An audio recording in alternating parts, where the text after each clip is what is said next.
Joining us now here live at Haley Buick GMC is Dr. Clay Mountcastle. He's the new director of the Virginia War Memorial, and Dr. Mountcastle was appointed director of the Virginia War Memorial in June, so he's only been on the job about a month and a half. He's a retired U.S. Army officer. His military service took him to Germany, South Korea, and Iraq on assignments with the 82nd Airborne Division, U.S. Army 5th Corps, and U.S. Army Special Ops Command. He's a 1994 graduate of VMI, and probably is going to be excited to know that we carry VMI football on our stations, and I do the VMI pregame and postgame show, so I'm sure you're going to be excited about that. I think we're going to have a pretty good team. Dr. Clay Mountcastle will probably be hitting you up for a sponsorship for that. We know you want to back VMI getting in all these stations in Virginia. We're not shy about shaking anybody down for money. He's also the author of Punitive War, Confederate Guerrillas and Union Reprisals, and numerous articles published in Civil War Monitor and other military historical publications. I like the title of your book, Confederate Guerrillas and Union Reprisals.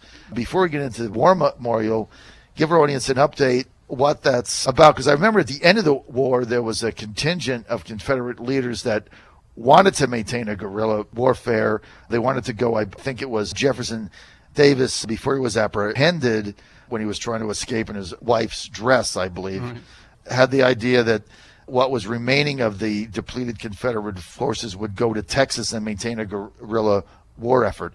Is that kind of what your book ties into? Yeah, John, thanks. A little bit. A lot of the book covers what the Union Army experienced when they came down into the Confederacy in southern states, and what they found was that it wasn't just the Southern Confederate Army that was willing to fight against them. They found out that a lot of the Southern people were willing to do so on their own terms. And so what the book is about is really just talking about how that experience shaped the Union Army's thoughts on the Confederacy, the Southern people, and the policies that they would then enact to try and win the war, especially guys like William T. Sherman and U.S. Grant, how very quickly in the war they started to find out that, again, it was pretty much a large group of Southerners that were willing to fight them, and so they realized that they had to do some things differently as far as prosecuting the war and dealing with the people rather than just dealing with the Confederate Army itself. And to your point, at the end of the war is very interesting. Even a number of Robert E. Lee's staff came to him directly and said, "Why don't we consider, as they said, taking to the bushes like partridges and fighting the army from the hills and the mountains?" And Lee, I think to his credit, said, "You know what? That's probably not going to do a lot of good for Virginia and for other states that have suffered so much to this point." And he was so well respected by just about everybody that when he said, "No, let's not do that," everybody said, "Okay. Let's just go ahead and stop fighting." So it was kind of a testament to how well he was respected and what he thought of. But in other parts of the occupied South, you saw people continue to resist Union occupation and then Reconstruction. If you were to head out to Missouri and Kansas, I mean, that was kind of a nasty mess that started before the Civil War, continued through it, and then even after you had that same type of guerrilla type activity going on. Dr. Mountcastle, I was shocked to learn that the rebel troops were camped right outside the White House right after Lincoln was inaugurated, not too when the war started, and that if the Union troops didn't come in time, they basically had the White House. The Confederacy was always very close to knocking on the White House door throughout the war, and that's why D.C. put up such a significant ring of defensive works around the city that some of them you can still go visit today, still there. But the proximity is interesting. The fact that both capitals were so close to one another, 90 miles, and that explains why that stretch of ground between Richmond and D.C. has so many battlefields and spots that you can go visit, simply because so much of the war was fought over that stretch of 90 miles. Well, and it was interesting also, if you studied this, Dr. Mountcastle, but when Lee went through Pennsylvania and, of course, the debacle in Gettysburg that basically turned the war, I mean, he had no interest in fighting in Gettysburg or Pennsylvania. They wanted to go into New York. That was the objective of it, to influence, I guess that would have been the 1864 election, and get the tide turned. I mean, they knew as the war drug on, they just didn't have that resources. Right. So they wanted to do something bold and big that would influence the 1864 Sure. election on the behalf of McClellan, because they thought if he beat Abe Lincoln that he would have sued for peace. That was his platform, Right. to end the war kind of with honor, Sue for but peace. sue for peace Yeah. and do it. So everything that, Robert E. Lee was savvy enough. I mean, there were political objectives to every military campaign that he fought, and particularly his invasions of the North in 1862 and then in 1863 always had a political objective as well. A lot of it, to try and win support from Europe. If Lee felt and Jefferson Davis agreed that if they could score a significant victory on Union soil, then that would convince European nations to come in on the side of the Confederacy or support, just like they had during the American War of Independence. And But the reality is, when you look back in history, they were never close to that. I don't think so, no. Europe, and to his credit, Abraham Lincoln knew what he was doing with the Emancipation Proclamation, and by emancipating the slaves, he made the Civil War pretty much something that the European nations didn't want to touch. Want to get involved in Didn't it, wanna right? touch. Yeah. Politically, they didn't want to be on the side Absolutely. of Wasn't, slavery. Yeah, that wasn't a cause that any European nations really wanted to get behind. Now, a lot of big changes at the Virginia War Memorial in Richmond. Dr. Mountcastle, can you elaborate on some of those? Sure. One of the things I hear the most in the short time I've been there is, native Richmonders, people that have lived in the city for years and years, when they come in, they're like, I had no idea that all this was here. And that's because for, almost 55 years of the War Memorial's existence, it was a shrine built to honor the fallen Virginians from World War II and then Korea and then Vietnam and then the Persian Gulf War. A beautiful structure with a glass and stone wall and a nice statue memory that sat there on Belvedere, right above Tredegar Iron Works. That's where we're located, right up the hill from Tredegar American Civil War Center, and right before you cross Lee Bridge over Belle Isle.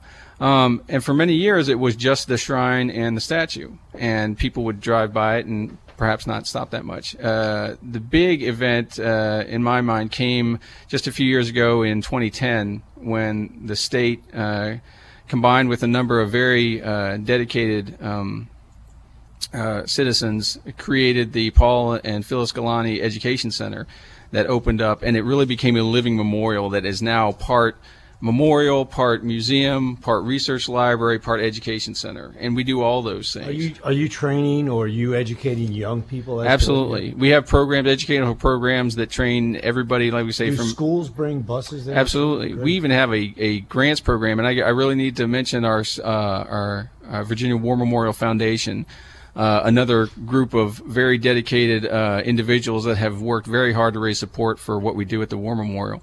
And we have grant programs that provide money for schools to get a bus, maybe to get substitute teachers if necessary, to bring kids to the War Memorial so they can learn about America's wars and the veterans and the Virginians that have lost their lives in trying to fight those wars. Does this go on all year round or during the school year? All year round. We are open all year long, even on Sunday. Okay. So it is really a fantastic spot in Richmond, and it's one of those places that when people do stop by the War Memorial and check it out, they always come back, and they bring their families back and they bring their friends back, because it's really a fantastic place to come and spend some time and get to know a little bit about Virginia's history. Is there an admission charge?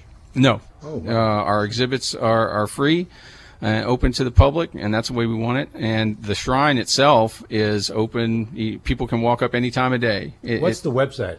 Virginia VA warmemorial.org. Okay. You have a Facebook page? We have a too? Facebook page. Just search for Virginia War Memorial, and it'll show up there. And we're doing so many different things for education and for Virginians. And if I could mention an event we have coming up next month, which is kind of near and dear to me, we're conducting a special operations remembrance on the Really? on the 6th of August at noon at the War Memorial. and it's marking the 5-year anniversary that we lost a team of Naval Special Warfare troops in Afghanistan. An entire CH-47 helicopter shot down. Over 20 of those faces of those Navy SEALs that were lost in that one event are on our Wall of Honor downstairs at the War Memorial. And it's one of the more striking spots when you're looking around the exhibits in the War Memorial. So we definitely wanted to do something to mark that 5-year anniversary because it was a terrible, terrible day in the history of special operations. Will that be the whole day, August 6th? It'll be at noon. At noon. You know, it would be a short ceremony, but it's open to the public. Great. And having spent time myself with U.S. Army Special Operations, I know what a big blow that was. You know, kind of a punch in the gut to the special operations community on that day. And I certainly wasn't going to let the 5-year anniversary of that come and go without doing something. Yeah. And it was such a big impact on the Little Creek community when that happened that we needed to do something at the Little Creek is John's backyard. Yeah. Right, where he So broadcasts at 6th of August at noon, open to anybody. If anybody wants to pay their respects or just say thanks to the special operations community for what they do, and it doesn't get a lot of notoriety or credit, doing that. That's why we're doing it. I tell you what, Dr. Mountcastle, that's really fantastic. If you bring your family there, walk our audience through the sense of history they may get out of visiting the Virginia War Memorial. Well, the best part, I think one of the best part is the minute you walk in our education center there at the War Memorial, chances are you will come face to face with a World War II veteran.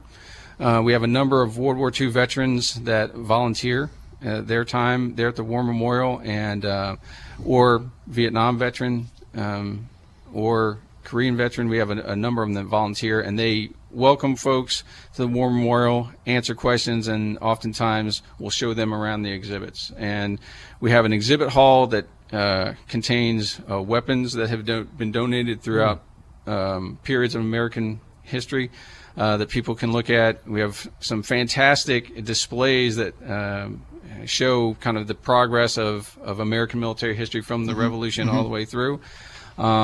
And then we have a number of films that we've created, fantastic documentary films produced primarily by the War Memorial Foundation in conjunction with the War Memorial, with Virginians talking about their experiences in these wars, D-Day, the Cold War, Vietnam, and short films, but very engaging. We have two film venues, Reynolds Theater and then the VMI Alumni Hall of Honor, where we have an In the Battle film where people can kind of get the sight and feel and sounds of battle, and it even snows on you in that film as it's going on, which is really kind of cool. So and then of course there's the shrine, and I've seen people come and spend an hour in the shrine just looking at all the names. How many more vets do we have in Virginia now? World War II vets. Well, still in Virginia, obviously they're dwindling by the day, but we're really down into just the hundreds of living, and we have a number of them at the War Memorial. That's great. And we got guys like Russell Scott, 96 years old. Russell was shot down during World War II, broke his back, spent time as a POW, and now every Wednesday drives himself to the War Memorial, and he's not stopping anytime soon. Great. And he's like a rock star. It's cool to have him there. That's great. All right. Got a text here from Corey in Southside Virginia who says Jefferson Davis was not in his wife's dress when captured. That's a myth.